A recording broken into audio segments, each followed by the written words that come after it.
Saya senang bersolawat Ustaz. Silahkan bersolawatlah dengan cara yang baik. Mohon maaf Bapak Ibu, mohon maaf. Ini kasus. Bersolawatlah dengan baik. Tapi jangan jadikan solawat itu untuk menjual. Banyak orang, mohon maaf, banyak sekali yang dibuat oleh mereka. Mereka jual solawat itu untuk mencari dunia, mencari duit. Berjoget mereka dengan solawat itu. Pakaiannya sempit. Itukah yang disebut? Itu menjual. Yang mereka jual apa? Solawat. Untuk menghadirkan piti. Duit. Jangan tersinggung, memang begitu keadaannya. Jadi kalau mau bersolawat, bersolawatlah, tak salah. Tapi jangan jual solawat itu untuk menghadirkan uang. Sehingga mohon maaf Bapak Ibu, ketika kita mengkritik kegiatan demikian, mereka kritik balik kita. Itu orang tak paham solawat, gitu dia. Pertanyaannya, solawat tanpa jilbab, solawat goyang-goyang, pakai celana lepis, laki-laki perempuan bercampur, itu solawat atau khulwat? Jangan salah. Itu namanya kegiatan kemunafikan berkedok agama.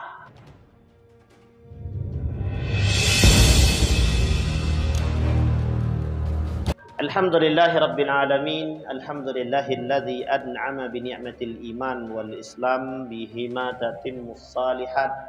Asyhadu an la ilaha illallah wahdahu la syarikalah wa asyhadu anna Muhammadan abduhu wa rasuluh la nabiyya ba'd.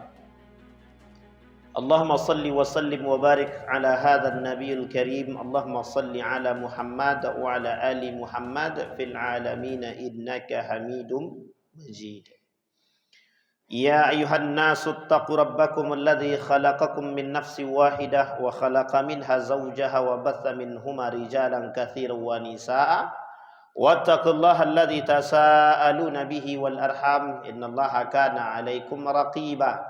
Wa qala Allah ta'ala ya ayyuhalladzina amanu taqullaha wa qulu qawlan sadida yuslih lakum a'malakum wa yaghfir lakum dhunubakum wa may yuti'illaha wa rasulahu faqad faza fawzan 'azima.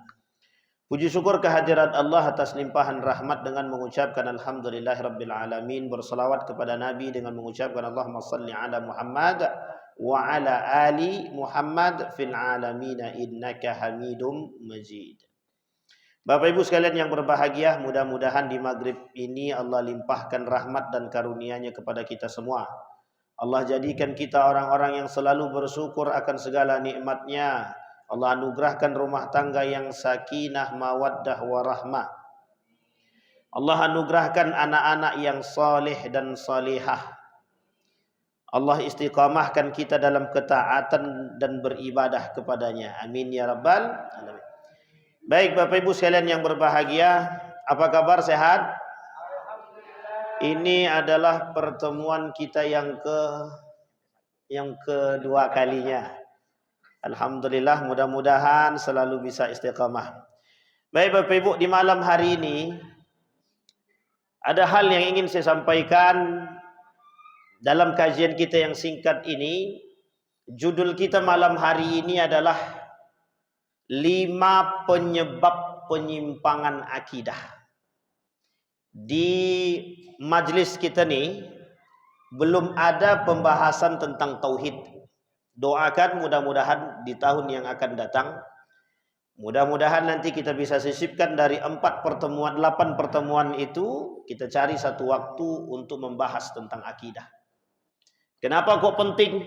Karena sumber akidah adalah salah satu sumber diterimanya amal ibadah seseorang jika benar. Kalau tak benar, tak akan diterima. Nabi bilang dalam hadisnya sittatu asya'in tuhbitul a'mal. Ada 6 perkara yang merusak amal ibadah. Di antara 6 perkara yang bisa merusak ibadah itu adalah salah satunya adalah akidah yang rusak. Dan akidah yang rusak itu sederhana sekali, kerusakan akidah itu disebabkan karena penyimpangan akidah. Penyimpangan akidah itu bisa terjadi disebabkan karena kurangnya iman. Kurangnya iman itu bisa terjadi karena disebabkan karena satu hal, kebodohan. Nanti kita lihat apa 5 penyebab penyimpangan akidah itu. Pertanyaan pertama, seberapa pentingkah akidah dalam kehidupan kita? Saya sebutkan Bapak Ibu. Yang pertama, ada yang mengatakan kata Said Hawa dalam kitab dia 20 yang merusak syahadat. Kalau rusak syahadatnya tak Allah terima amal ibadahnya. Mau 70 tahun, 80 tahun, 60 tahun dia beribadah habis semua. Kalau rusak akidah dia, kalau rusak syahadat dia. Yang kedua dalam pembahasan yang lain oleh para ulama, oleh Syekh Abdul Wahab Sulaiman At-Tamimi mengatakan 10 yang merusak agama. Atau 10 nawaqidul Islam yang membatalkan keislaman seseorang. Ada 10. Sekarang kita bahas 5 poin yang melakukan atau penyebab penyimpangan akidah. Akidah berasal dari agama, agama berasal daripada syahadat. Syahadat adalah gerbang untuk masuk dalam agama Islam. Ada berapa syahadat kita Bapak Ibu? Ada berapa syahadat? Ini diam karena lupa atau karena apa nih? Karena ngantuk. Ada berapa syahadat kita? Assalamualaikum. Syahadat ada 2. Ingat itu, jangan goyang. Oh, kalau tak paham syahadat nih. Syahadat ada 2. Asyhadu an la ilaha illallah wa asyhadu anna Muhammadar Rasulullah. Ada berapa? 2. Kalau Syiah ada berapa? 3. Syiah ada 3. Nanti saya sampaikan kenapa penyebab penyimpangan mereka dan ada poin-poin tertentu. Loh kok 3 bagi Syiah? 1 diantaranya asyhadu anna Aliyya karramallahu wajhah. Jadi Syiah itu 3. 1 Allah, yang kedua Rasul, yang ketiga Ali bin Abi Thalib. Makanya syahadat mereka nambah 1. Bagi Syiah yang maksum itu bukan Nabi, bukan hanya baginda Nabi Muhammad sallallahu alaihi wasallam. Tapi ada 1 lagi yang maksum, Imam 12. Nah, Imam 12 itu maksum bagi mereka, sama derajatnya dengan Nabi. Nah, ini muskilah kita hari ini. Teman-teman Syiah. Syiah hari ini merajalela. Baik, nawaqidul Islam, nawaqidul syahadah yang membatalkan syahadat. Gerbang kita masuk Islam syahadat. Rusak salah satu di antara syahadat tadi, atau syahadatain rusak di antara keduanya, habis Islam seseorang. Rusak amal ibadah dia. Berarti murtad dia Ustaz? Belum tentu. Kata para ulama, orang yang rusak syahadat dia belum tentu murtad. Tapi dia sama derajatnya dengan orang kafir. Tahu sama derajatnya? Sama derajat amal ibadahnya dengan orang kafir. Pertanyaannya, orang kafir kalau ibadah diterima apa tidak? Tidak diterima. Sama. Orang yang rusak syahadat dia disebut dalam pembahasan para ulama kufur dia. Orang yang kufur sama perilaku dia dengan orang kafir. Baik. Yang merusak syahadat. Yang membatalkan syahadat. Ketika orang sudah bersyahadat masuk ke dalam agama namanya Islam. Nah, pertanyaannya, adakah yang bisa merusak amal ibadah? Adakah yang bisa merusak keislaman seseorang? Ada 10 poin. Di antara salah satu yang merusak 10 tadi, yang merusak keislaman seseorang ada 10. 1 di antaranya al-i'radu an dinillah, orang yang berpaling dari agama Allah. Tahu maksudnya berpaling dari agama Allah? Yang berpaling dari nilai-nilai agama. Berpaling dari nilai agama. Apa contohnya yang berpaling dari nilai agama? Saya kasih tahu, tapi jangan tersinggung. Orang yang tak percaya dengan sunnah Nabi berarti dia kafir. Orang yang meninggalkan solat kafir. Man taraka salat faqad kafara, kata Nabi. Sama dengan orang kafir. Tingkat kekufurannya sama. Siapa neraka bagi orang yang meninggalkan solat? Adakah neraka yang bagi orang yang khusus meninggalkan solat? Meninggalkan solat itu ada 2. 1 dengan sengaja meninggalkan solat, yang kedua tak sengaja meninggalkan solat. Orang yang tidak sengaja meninggalkan solat ada 2 pula. Ada yang tidak sengaja karena memang sebabnya 3 hal. Dia tertidur sampai dia bangun, dia sobi sampai dia dewasa, anak kecil sampai dia dewasa. Yang ketiga, dia hilang akal, lupa sampai dia sadar. Itu tak sengaja. Bangun jam 10. Salah apa tak salah? Salat subuh jam 10 pagi. Salah apa tak salah? Salah berdosa apa tak berdosa? Tergantung. Kalau dia tak sengaja terbangun, alarm sudah diinjak, sudah dibakar, sudah rumah pun tak sadar. Itu kalau sudah disiram pakai air, dibakar rumahnya, diinjak orangnya, dipukul tak sadar juga dia. Itu mati betul itu. Tengok baik-baik. Tapi masih terbangun di jam 10 tadi langsung sholat dia. Salah tapi tak berdosa. Makanya dibahasakan oleh Nabi dalam hadisnya, rufi al-qalam. Orang yang dimaklumi. Tapi ada yang kedua. Yang tak sengaja meninggalkan sholat dalam kategori dia sudah berniat untuk melaksanakan sholat. Tapi kemudian dia menyempurnakan pekerjaan dia. Nah, ini penting untuk dipahami. Menyempurnakan pekerjaan dia. Ketika sedang menyempurnakan pekerjaan, di tengah penyempurnaan ansahus syaitan. Dilupakan oleh setan untuk melaksanakan sholat. Ini poin yang kedua. Jadi tak sengaja meninggalkan sholat memang bukan karena dia berniat untuk meninggalkan sholat. Tapi salahkah pada poin kedua? Salah. Berdosakah? Berdosa. Sehingga para ulama mengatakan masuk dalam kategori lalai. Sampai di sini paham Bapak Ibu? Baik. Poin kedua. Ada orang yang meninggalkan sholat sengaja. Masalakakum fi saqar. Lam nakum minal musallin. Wa lam nakun nut'imul miskin.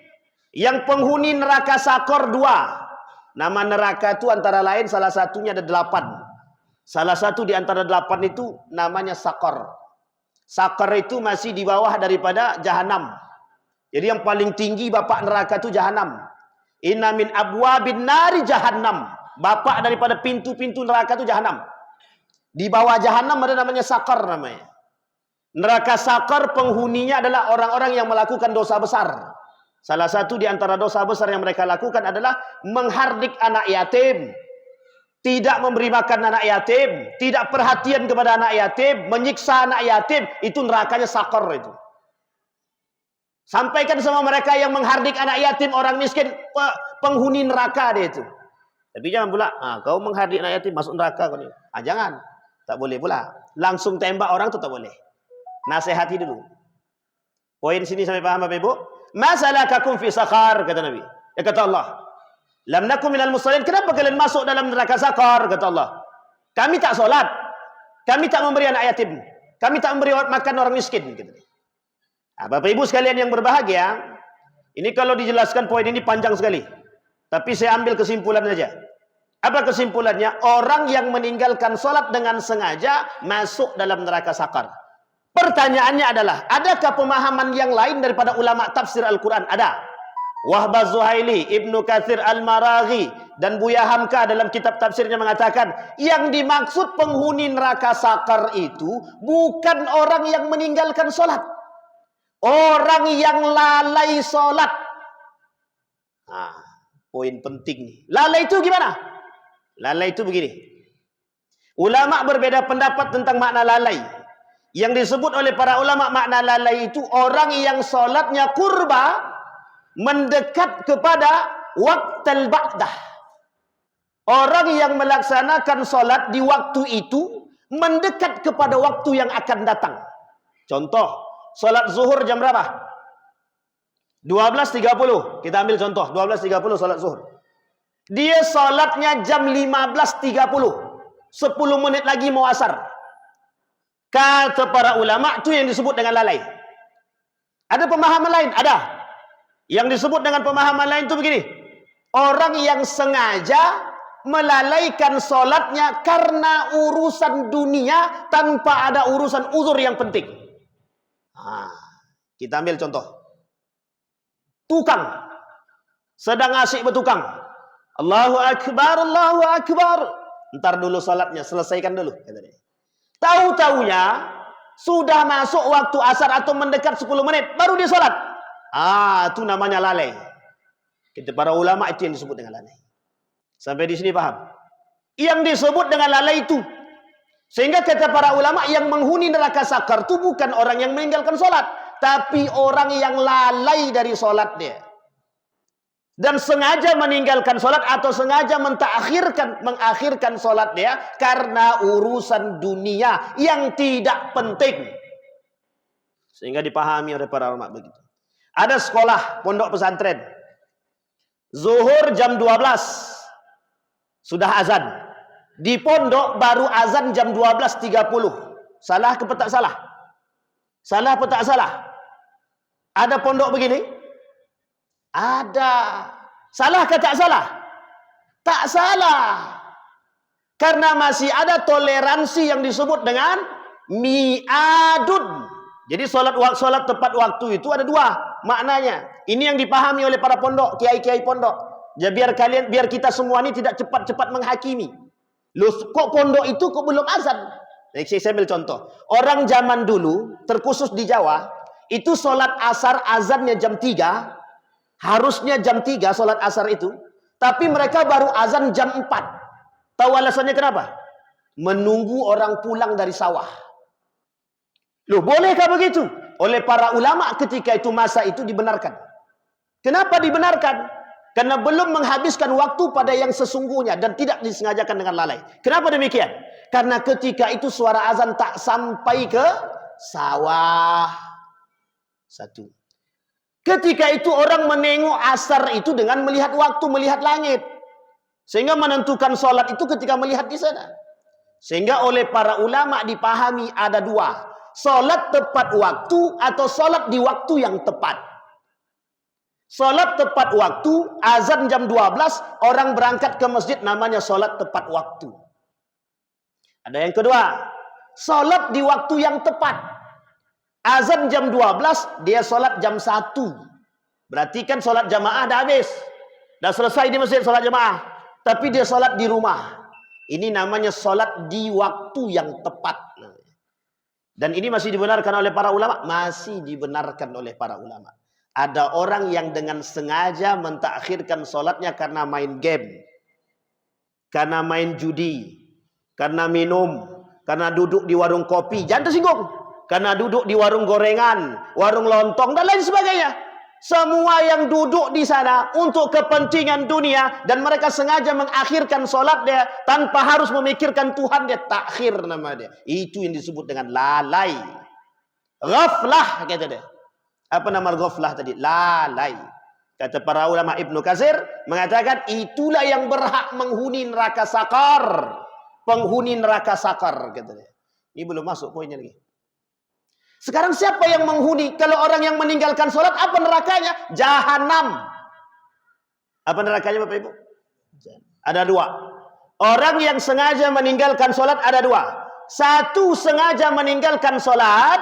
Yang kedua, sengaja meninggalkan sholat karena tidak percaya bahwa sholat itu wajib. Dua-duanya masuk neraka jahanam. Kenapa kok begitu Ustaz? Mereka dikategorikan orang munafik. Orang munafik itu yang paling rendah dalam urusan sholat, sengaja mentakhirkan sholat. Orang yang sholat di akhir waktu, kata Nabi, itu namanya sifatu salatil munafiqin. Jadi sholatnya orang yang sholat di akhir waktu, itu sholatnya orang munafik namanya. Nah, orang munafik itu tempat nerakanya di mana? Jahanam. Ciri-ciri orang munafik itu kata Dr. Aid Al-Qarni 30, kata Dr. Abdul Hasan 50, kata dalam kitab Abdul Mu'in itu ada sekitar 40 karakter orang munafik. Di dalam Al-Quran banyak ayat yang berbicara tentang kaum munafik yang kelak akan menunggu neraka jahanam. Fid darkil asfal minan nar. Di kerak-kerak api neraka orang munafik tadi. Yang kedua apa nerakanya? Jami'al munafiqin wal kafirin fi jahannam jami'an. Mereka aku masukkan dalam neraka jahanam semuanya. Nah, kembali kepada poin kita Bapak Ibu. Ada orang yang sengaja meninggalkan salat. Jadi Bapak Ibu, tolong diingatkan anak-anak kita dari kecil, ajar mereka salat. Biar besar tidak sulit mengingatkan. Tapi kalau dari kecil dia rajin salat, tiba-tiba besar tak mau salat, itu karena lingkungan. Karena lingkungan. Ajak dia ke lingkungan yang baik. Ajarkan dia, kasih dia contoh lingkungan yang baik. Atau bentuk di rumah itu lingkungan yang baik. Kalau kita tak bentuk lingkungan yang baik, jangan berharap dapat lingkungan yang baik bagi anak. Nak, solat nak ke masjid. Bapak aja solat di rumah. Kalau begitu kira-kira sakit tak tuh dengar anak ngomong begitu? Kan lumayan. Kau melawan, bukan melawan, memang begitu kenyataannya. Anak zaman sekarang jauh lebih cerdas daripada anak zaman dulu. Cerdas apanya dulu gitu. Cara melihatnya dan memandangnya. Cara merekamnya. Nak, jangan main HP, bapak aja main HP, kata dia. Apa kata awak? Nah, apa kita cakap? Nah, sampai di sini paham Bapak Ibu? Tolong ingatkan. Ini poin-poin penting. Nah, kembali kepada poin kita tadi. Orang yang rusak akidah dia atau yang menyebabkan akidah dia menyimpang, itu ada 5 poin. Dan ini penting untuk kita sampaikan. Yang pertama kata Nabi, yang pertama yang menyebabkan penyimpangan akidah, kebodohan. Kebodohan terhadap akidah yang benar. Saya kasih tahu Bapak Ibu. Di dalam perang pemikiran ada namanya taskik. Taskik itu artinya keraguan-raguan terhadap agama. Jadi gini, kita umat muslim dibuat ragu dengan nilai agama. Apa contohnya? Ini saya kasih contoh. Apa hukum jilbab? Hukum jilbab apa ibu-ibu? Wajib, kata siapa? Kata ibu-ibu. Apa kata Al-Quran? Kata Al-Quran. Kata Quraisy Shihab tidak. Sampai di sini paham. Ragu tak kalau yang ngomong tu profesor? Kalau yang ngomong profesor, ragu apa tidak? Coba kalau yang ngomong S1 kami abaikan Ustaz. Ya. Apalagi tak bergelar. Tapi kalau yang ngomong profesor, pengikutnya banyak apa sedikit? Satu. Yang kedua, kasus yang sama. Di tahun yang sama. Apa kata dia? Orang paskibraka tidak boleh pakai jilbab. Pertanyaannya adalah, jika seandainya dibenarkan orang paskibra tidak boleh pakai jilbab, kira-kira ke depan apa hukum jilbab bagi mereka? Wajib apa tak wajib jadinya? Tak wajib lagi. Ini nama dia taskik. Membuat orang ragu dengan nilai agama. Pertanyaannya yang ngomong siapa?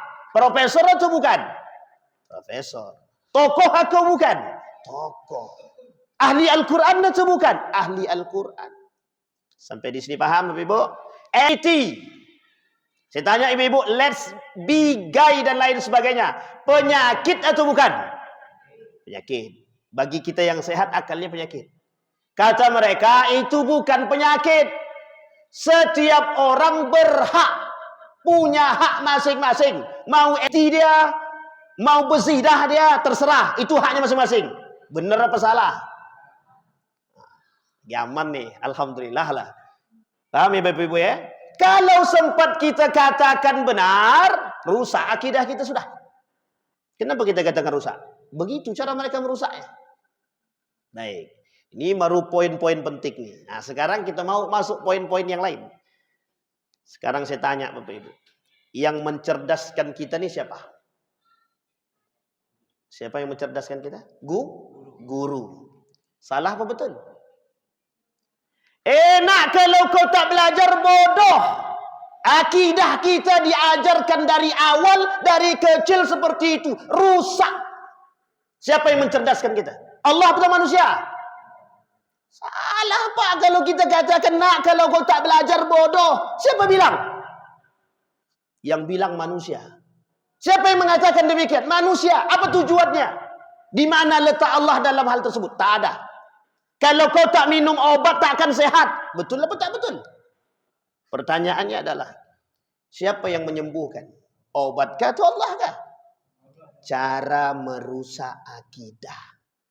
Cara merusak. Sederhana apa tak sederhana? Sering kita dengar atau tidak?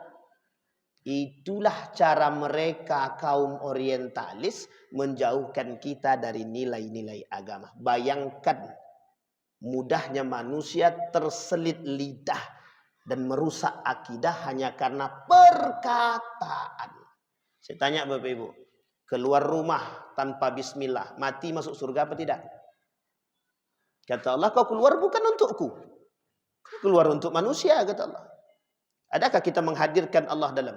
Saya kasih tahu Bapak Ibu. Imam Al-Ghazali, Imam Asy-Syafi'i, Ibnu Rusdi, Imam Al-Haramain, Imam Al-Juwaini, dalam keseharian mereka tak pernah mereka sama sekali meniadakan Allah dalam setiap perbuatan mereka.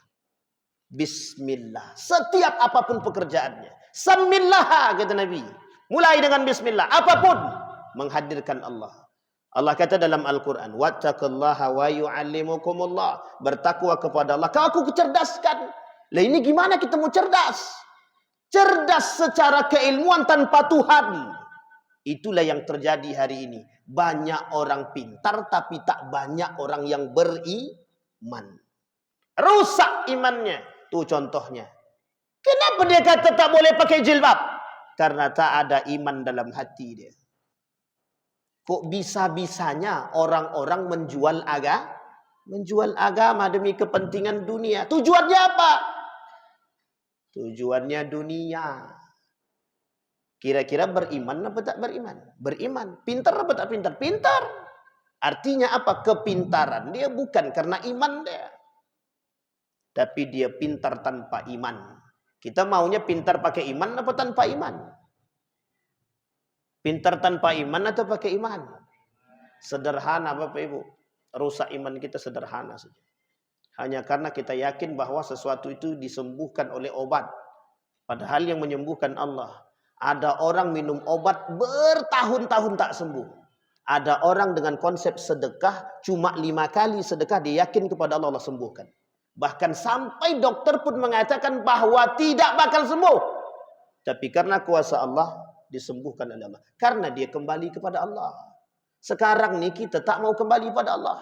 Kita maunya kembali ke mana? Ke manusia. Coba bayangkan. Makanya kenapa saya katakan di pertemuan-pertemuan sebelumnya, sekarang ini muncul Tuhan baru.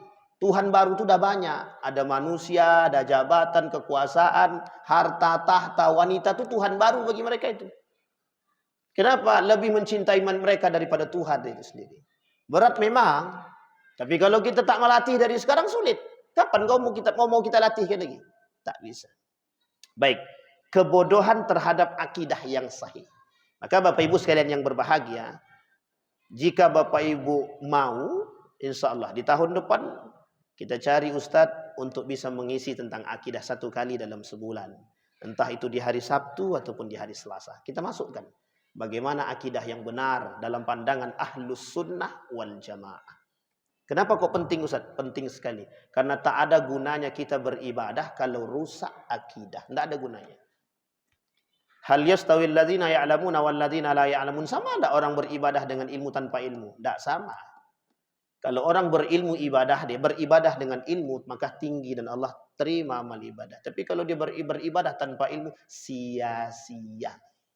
Sampai di sini paham Bapak Ibu? 1. Yang kedua, tidak mengenal kejahiliahan. Salah satu penyebab penyimpangan akidah itu adalah tidak mengenal kejahiliahan. Saya kasih penjelasan cepat aja. Kalau nanti kita ketemu lagi dengan izin Allah, saya sampaikan model-modelnya. Di dalam Al-Quran ada 4 macam kejahiliahan. 4 macam. Kejahilian itu dalam Al-Quran ada 4. 1 kata Allah dalam Al-Quran, Zannal jahiliyah. Orang yang berfikir seperti orang jahiliyah. Apa contohnya? Kalau kau tak kerja, anak istrimu mau makan apa? Secara nalar logika, secara rasional, secara realita betul. Tapi secara konsep Tuhan tak betul. Ada orang yang sudah berusaha dan dia meminta kepada Allah dengan penuh keikhlasan, kira-kira Allah kasih atau tidak? Kalau ada orang datang kepada Allah, dia sudah berusaha mencari pekerjaan, dia kemudian tidak dapatkan pekerjaan, dia bermunajat kepada Allah dengan keikhlasan. Kalau tidak Allah kabulkan, Allah malu. Itu konsep doa yang harus diyakini. Ya Allah, aku beramal soleh hari ini. Jika kau pandang amal solehku hari ini sebagai bentuk amal yang engkau terima, maka kabulkan doaku. Namanya berdoa dengan amal soleh. Cepat dikabulkan sama Allah. Jadi Bapak Ibu, gunakan itu. Kita perlu keyakinan yang kuat. Jangan main sikat aja tapi tidak punya keyakinan sama Allah. Lemah iman kita. Karena itu penting. Zannal jahiliyah. Kita berpikir tentang manusia. Hari ini kita meninggikan akal. Yang kita kedepankan rasional. Yang kita kedepankan rasio. Rasional. Saya tanya Bapak Ibu, siapa yang yakin dengan konsep ini? Kalau kita bersedekah mustahil miskin. Siapa yang yakin dengan konsep ini? Tidak ada yang yakin sama sekali. Yakin tidak Bapak Ibu? Kalau kita bersedekah tidak miskin? Pertanyaannya, banyak tidak yang bersedekah? Pertanyaannya, banyak tidak yang sedekah? Banyak apa tak banyak? Yang bersedekah banyak yang? Oh jumlahnya. Yang bersedekah banyak tapi jumlah. Terserah mau jumlahnya berapapun, jangan pernah pikirkan. Tapi sekarang saya tanya, ada duit 50.000 di tangan. Ada anak 2, istri 1. Ada anak 2, istri 1. Istri belum nambah lagi, baru 1. 2 anak, 1 istri. Belum makan juga. Duit di tangan cuma 50.000. Datang orang pengemis. Kira-kira, ini kira-kira aja nih. Bapak Ibu kasih enggak orang tuh? Bapak Ibu kasih orang tuh atau Bapak Ibu belanjakan untuk makan anak Bapak Ibu?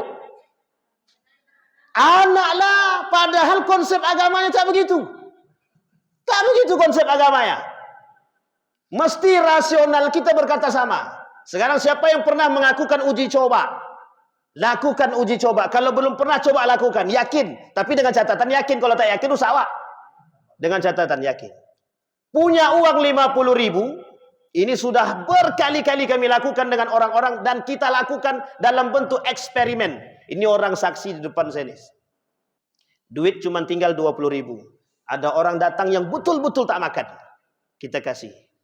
Apa kata dia? Kalau aku tak makan dan anakku, aku masih sanggup minjam dan orang pasti mau memberi pinjaman. Tapi kalau orang yang gelandangan tadi atau mengemis tadi, mereka minjam, yakinlah bahwa orang tak akan mau pinjamkan dia. Berat orang untuk minjamkan. Kenapa berat? Karena bagaimana cara dia mau mengembalikan? Apa yang terjadi? Ini kalau kita yakin konsep orang yang bersedekah mustahil miskin. Apa kata Allah? Allah ganti 10 kali lipat. Percaya atau tak percaya? Buktikan perkataan saya ini. Jangan cuma sekedar tidak membuktikan. Biar kita tahu Pak. Karena kuncinya di situ memang. Sekarang orang tak mau lagi berpikir demikian. Kenapa? Takut anakku tak makan. Kalau anak kita tak makan, berarti kita tak yakin dengan Allah yang memberikan makan dengan berbuat baik kepada manusia. Kullu ma'rufin sadaqah, kata Nabi, setiap perbuatan baik itu sedekah. Yakinkan itu. Kami yakinkan Bapak Ibu. Kami yakinkan bahwa kullu ma'rufin sadaqah. Jadi sedekah itu bukan duit saja. Sedekah dengan jasa, sedekah dengan lisan, sedekah dengan perbuatan, membantu orang, dan apapun yang bisa kita sedekahkan. Jadi jangan pernah berpikir bahwa sedekah itu beras, bahwa sedekah itu duit. Bukan. Bapak Ibu mendoakan orang lain itu sedekah. Sekarang lebih baik mana? Kata Nabi dalam hadisnya, lebih baik mana? Mendoakan orang atau mendoakan diri sendiri? Mendoakan orang. 10 kita doakan orang lain, 10 balik ke kita. 1 kita doakan untuk diri sendiri, cuman kita yang dapat. Kalau kita mendoakan orang lain, yang dapat siapa? Orang lain dan kita. Konsep ini sama. Kullu ma'rufin shadaqah, kata Nabi. Cuman kita ragu aja. Luqmanul Hakim. Tahu Luqmanul Hakim? Pernah dengar nama beliau? Punya beras berapa? Tidak punya sama sekali. Punya rumah berapa? Tidak punya rumah. Punya mobil berapa? Tidak punya rumah. Tidak punya mobil. Tidak punya motor. Tapi kok bisa hidup deh? Sampai hari ini rumahnya ngontrak. Habib Rizik sampai hari ini ngontrak. Kok bisa hidup? Mereka lebih mendahului orang lain daripada hidup mereka. Ternyata Allah lebih menjamin hidup dia. Ketika dia menjamin hidup orang, Allah menjamin hidup dia. Ini yang harus kita bangkitkan di kampung kita nih Pak. Yang harus. Karena memang Nabi berkata dalam hadisnya begini, kelak di akhir zaman itu simpati dan empati itu hilang. Sedikit demi sedikit. Wa yabqal hutha, kata Nabi. Kelak yang tersisa di antara mereka adalah kekikiran, kebakhilan, pelit. Dan takut miskin, kata Nabi.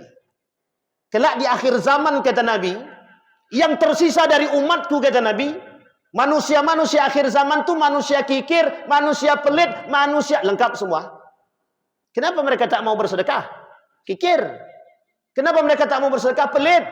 Kenapa mereka tak mau bersedekah? Tak percaya sama Allah. Kata Nabi, tak percaya sama Allah. Nah, itu mulai bertebaran itu. Makanya banyak orang-orang hari ini bisa kita lihat itu. Tapi mudah-mudahan Allah sayang sama kita. Allah tanamkan dalam diri kita semangat. Meskipun, Bapak Ibu saya kasih tahu, meskipun hanya 1000. Saya ingin kasih tahu Bapak Ibu, tapi ini hanya untuk kita saja. Kami punya kegiatan namanya Jumat Berkah, sudah 1 tahun berjalan di Teratai. Di Teratai itu imigrasi. Di antara yang ikut itu ada 10-an lebih lah yang ikut. Setiap hari Jumat kita memberi makan orang dalam bentuk nasi bungkus. Yang di dalam nasi itu ada nasinya, ada sayurnya, ada ikannya utuh. Tak ada potong-potong. Kira-kira kalau Bapak Ibu perkirakan harganya berapa? Ada 10.000? Lebih ya? Kita buat 10.000. Dan nilainya sebesar ini, ikan nilainya itu. Sebesar tangan ini. Setiap Jumat dengan macam model. Yang ikut itu ada yang 10.000 karena 1 bungkus. Dia 1 bungkus itu 10.000. Siapapun boleh ikut. Hanya kami tidak bolehkan ikut organisasi apapun yang datang membawa embel-embel organisasi. Karena mesti dimanfaatkan. Sudah banyak yang datang. Dari berbagai macam organisasi, mereka pakai baju, minta foto bersama. Untuk galang dana. Kami tak mau. Singkat cerita, yang ingin saya sampaikan adalah, ada orang yang hidupnya sangat tidak layak. Ketika kami kasih nasi, apa jawaban dia? Satu saja jawabannya. Aku bukan mau terima nasi. Aku ingin ikut bagian daripada kalian. Berapa Pak? 10.000. 10.000 berarti 1 bungkus setiap Jumat. Masih banyak orang yang diberikan kelebihan harta? Masih. Kita tanya setelah 6 bulan kita tanya, apa yang Bapak rasakan setelah 6 bulan ikut kegiatan ini? Saya belum pernah merasakan diri saya sesegar sekarang. Coba bayangkan. Karena Allah mengembalikan dalam bentuk yang lain. Kalau kita tak yakin dengan konsep kayak gini, kira-kira rusak apa tak rusak akidah kita? Yang mengkayakan kita Allah. Makanya Nabi kata, orang yang sedekah tidak mungkin, mustahil miskin. Tapi pertanyaannya, artinya kebalikannya, orang yang rajin sedekah mesti kaya. Itu kunci kekayaan. Selain daripada kunci yang lain. Kata Ustaz Lukman tuh kunci kaya itu paling besar 2 katanya. Rajin sedekah, yang kedua rajin sedekah, yang kedua orang tua katanya. Kalau sering memberi kepada orang tua mesti kaya tuh orang. Atau artinya perhatian kepada orang tuanya, dicukupkan hidup orang tuanya. Yang kedua rajin sedekah, mesti kaya katanya. Sampai guru saya itu mengatakan begini, aku tak pernah tidak pernah membeli jajan bulanan gitu deh, untuk anak istriku di rumah gitu deh. Karena sebelum aku membeli mereka sudah dipenuhi. Itu janjinya Allah kata dia. Nah, itu kan kaitannya dengan keyakinan. Zannal jahiliyah. Jadi Bapak Ibu, di dalam Al-Quran itu Allah sebut ada gaya berfikirnya orang jahiliyah. Apa gaya berfikirnya orang jahiliyah itu? Orang yang tak percaya kepada Allah. Seperti yang tadi kita sampaikan. Nak, belajarlah. Kalau tak belajar kau bodoh. Itu berfikirnya jahiliyah itu. Jangan tersinggung, memang begitu memang. Nak, kalau kau tak kerja kau miskin. Betul, memang begitu dia. Sehingga yang tercuci dalam otak kita satu saja. Begitu dari dulu sampai sekarang. Sehingga mohon maaf Bapak Ibu, mohon maaf jangan tersinggung. Orang tua zaman dulu, jangan masuk pesantren Nak. Nanti kau susah cari kerja. Betul apa salah? Tapi yang terbukti apa sekarang? Ketakutan orang zaman hari ini, kalau anak dia tak masuk pesantren, takut. Rusak mentalnya, rusak akhlaknya, rusak dunianya, rusak sosial dia. Apa yang terjadi hari ini? Kelemahan akidah. Itu yang kedua. Kapan waktu kita bahas masalah jahiliyah itu? Baru 1 di antara 4 poin. Sekarang itu poin yang kedua dalam masalah penyimpangan akidah. Salah satunya tadi adalah tidak mengenal kejahiliahan. Sekarang kita masuk poin yang ketiga. Ini jangan tersinggung, agak lebih keras sedikit. Ta'asub fanatik atau fanatisme. Fanatisme agama, fanatisme golongan, fanatisme kelompok salah. Fanatisme madhabiyah salah. Tidak dibenarkan. Nabi kata dalam hadisnya, yang tak percaya dengan hadis Nabi tak salah. Orang yang tak percaya dengan hadis Nabi kafir. Apa kata Nabi dalam hadisnya? La taghlu fi dinikum. Jangan kalian berlebihan dalam agama. Itu kata Nabi. Bukan saya ngomong. Apa kata Nabi? Ulama hadis mentafsirkan ini. Apa kata para ulama hadis? Yang fanatik buta. Yang fanatik tanpa ilmu. Berarti dituruhnya apa? Fanatik dengan ilmu. Kalau orang fanatik dengan ilmu, tidak mungkin dia menyalahkan orang lain. Tidak mungkin. Kalau dia fanatik dengan ilmu dan iman. Yang sekarang terjadi fanatik dengan kebodohan. Mengaku berilmu tapi tak berilmu. Apa kata Nabi dalam riwayat yang lain? Kata Nabi dalam riwayat yang lain, Al-Arabiyatu ma'al asabiyah, kata Nabi. Di antara poin penting yang berkawan dengan iblis itu, kata iblis, ketika berbincang dengan Nabi, Al-Arabiyatu ma'al asabiyah. Orang Arab yang fanatik, kata dia. Itu kawanku, kata iblis itu. Dalam riwayat yang lain disampaikan oleh Nabi, ada 6 golongan yang masuk neraka tanpa hisab. Salah satu diantaranya Al-Arabiyatu bil asabiyah. Orang yang fanatik. Fanatisme. Jadi masuk neraka tanpa hisab. Nah, bayangkan tuh masuk neraka tanpa hisab. Jadi ada masuk surga tanpa hisab. Ibu-ibu mau masuk surga tanpa hisab? Salah satu diantaranya masuk surga tanpa hisab apa? Merelakan suaminya nikah lagi. Nah, ini bapak ketawa, ibu-ibu cemberut di belakang. Jangan macam-macam bapak. Tapi kebalikannya, ada yang masuk neraka tanpa hisab. Salah satunya adalah orang yang fanatisme buta. Jadi ta'asub buta itu tidak dibenarkan. Apa bedanya dengan taklid buta? Taklid buta itu kita mengikuti tanpa ilmu, tidak sampai derajatnya, tidak sampai hulu, tak sampai berlebihan. Ini saya kasih tahu Bapak Ibu, kenapa ini penting? Ada orang, sekarang ini ada orang alim. Ada orang alim. Saya tanya Bapak Ibu, orang alim ini manusia atau bukan? Manusia. Mungkin salah atau tidak? Mungkin ya. Nabi mungkin salah nggak Nabi? Jangan bilang tidak. Nabi salah tapi dijaga. Kalau Nabi tak salah berarti Nabi tak manusia. Nabi salah tapi Nabi dijaga. Ingat poin itu. Maksum, Nabi itu maksum. Maksum itu artinya apa? Dijaga. Sementara ada orang alim bukan Nabi, bukan sahabat, bukan tabi'in, bukan tabi'in. Mungkin tak salah. Mungkin sangat. Coba bayangkan. Yang saya sebut dengan ta'asubiah tadi begini. Ada orang alim melakukan perbuatan yang salah. Ada orang yang mengkritik. Akhirnya dikritik balik.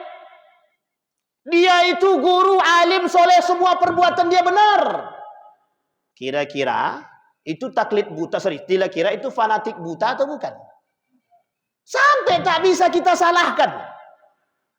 Kalau sudah tak bisa kita salahkan, dan tidak mungkin salah dia, berarti malaikat dia itu, bukan manusia. Loh iya, harus kita sampaikan, harus. Karena yang terjadi hari ini begitu. Coba Bapak Ibu, yang fansnya Raffi Ahmad, kritik Raffi Ahmad itu. Kalau tidak habis kita dikritik balik sama fans dia. Saya pernah mengkritik orang, namanya Budiman Sujatmiko, di Twitter itu.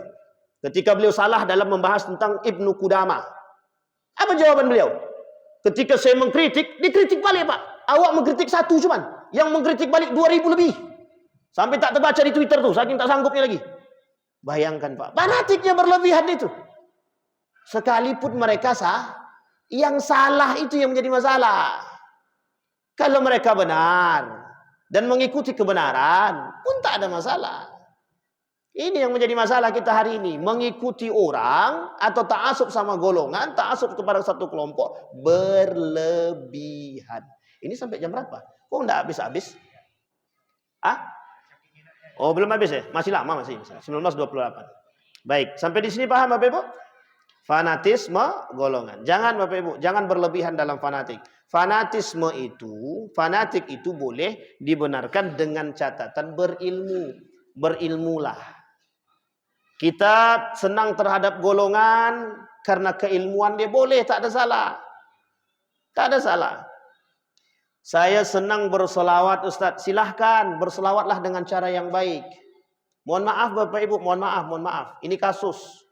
Bersolawatlah dengan baik. Tapi jangan jadikan solawat itu untuk menjual.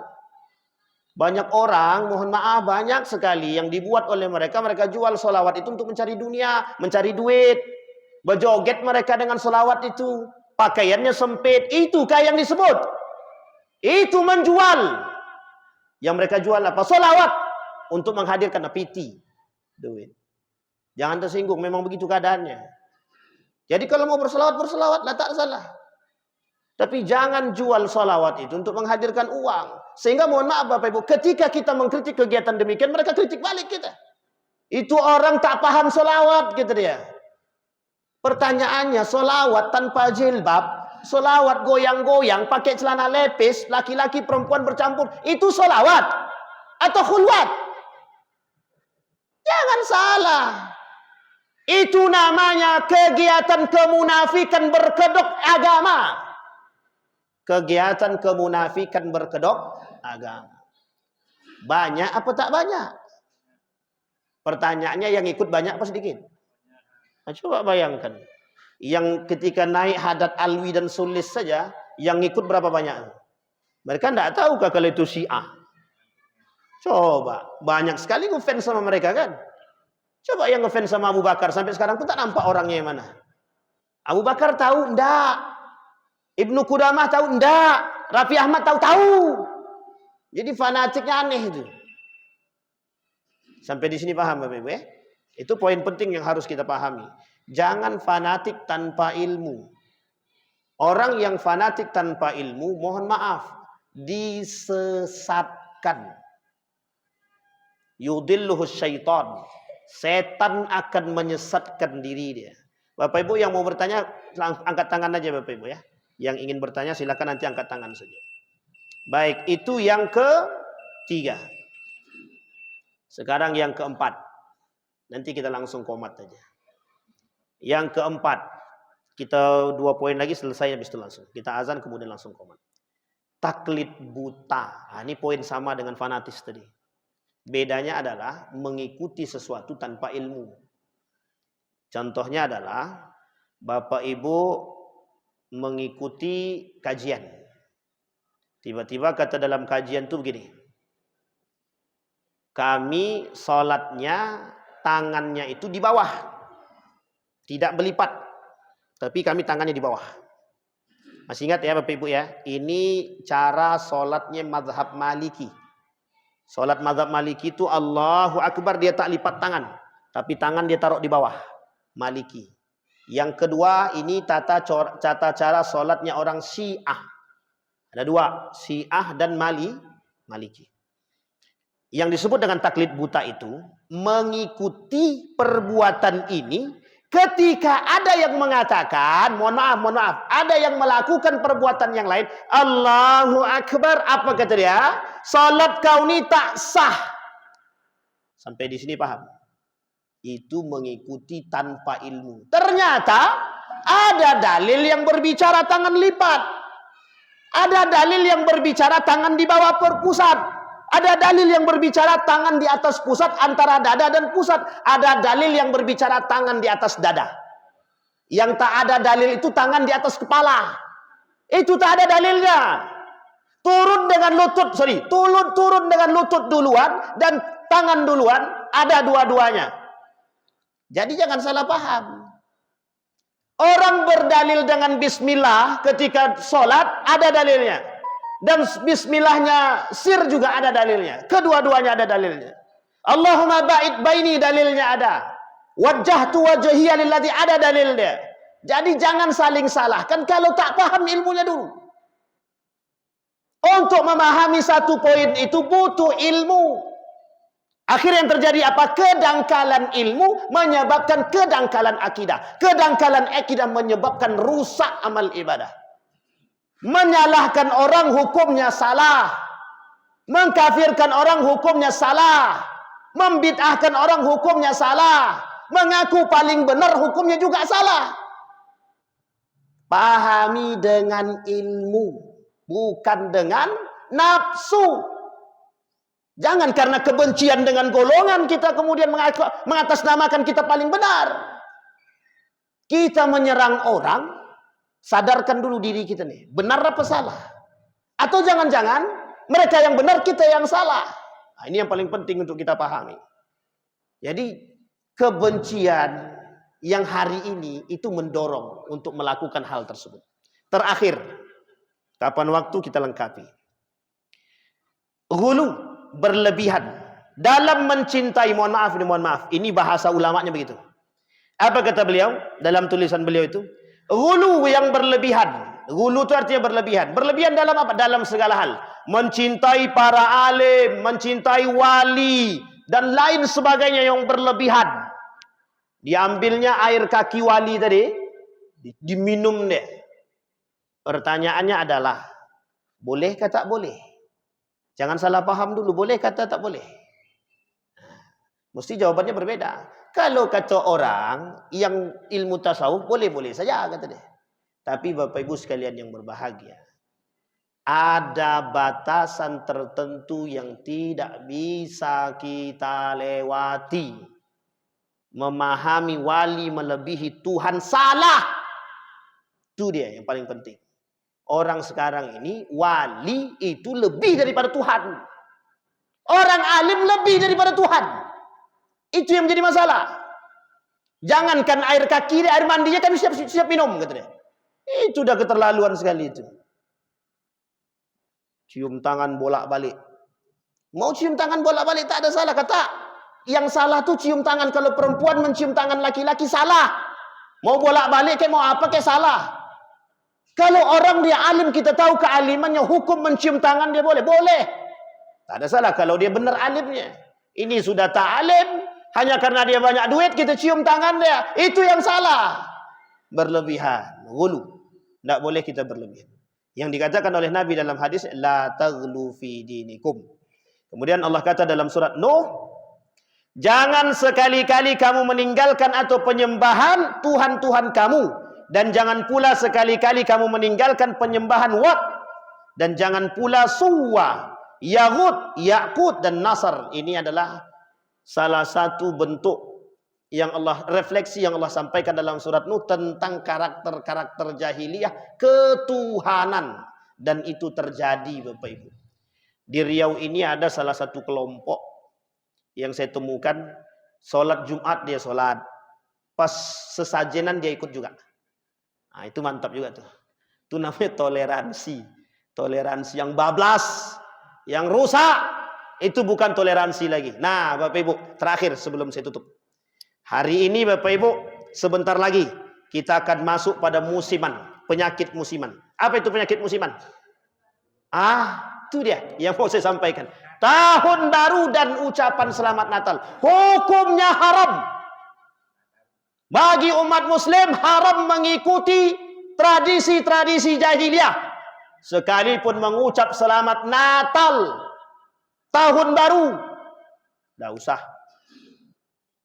Hukumnya apa? Apa hukumnya orang muslim mengikuti perbuatan non-muslim kafir? Rusak, kufur. Rusak dan kufur. Jadi tak usah. Besok Pak Ketua Masjid, kebetulan beliau ada di sini, malam tahun baru, biar rame, buat pula kegiatan di masjid kita nih. Entah apa kek terserah, entah pengajian atau selawat kek terserahlah. Yang penting ada kegiatan. Untuk apa anak muda tuh yang nak keluar sama cewek-cewek dia? Orang tua stop. Jangan keluar sama pacar kau. Keluar ke dalam masjid aja. Maksudnya keluar rumah, masuk dalam masjid. Ikut kajian. Terserah siapapun. Buatlah kegiatan yang bermanfaat bagi kita semua. Bapak Ibu, ini penyakit musiman. Kenapa saya katakan penyakit musiman? Ada orang yang menolak fatwa ini. Ada yang menolak fatwa Majelis Ulama Indonesia. Kata Majelis Ulama haram mengucapkan selamat Natal. Kata mereka tidak ada masalah. Nah, yang kita lawan yang mengatakan yang tidak ada masalah ini. Inilah kerusakan dan pendangkalan akidah dan serta penyimpangannya. Mudah-mudahan bermanfaat bagi kita semua. Mudah-mudahan ada baiknya. Kalau ada kata yang salah dan keras, terlalu keras, saya minta dimaafkan. Bisa dimaafin Bapak Ibu? Fa'tabiru ya ulil absar la'allakum tuflihun. Assalamualaikum warahmatullahi wabarakatuh.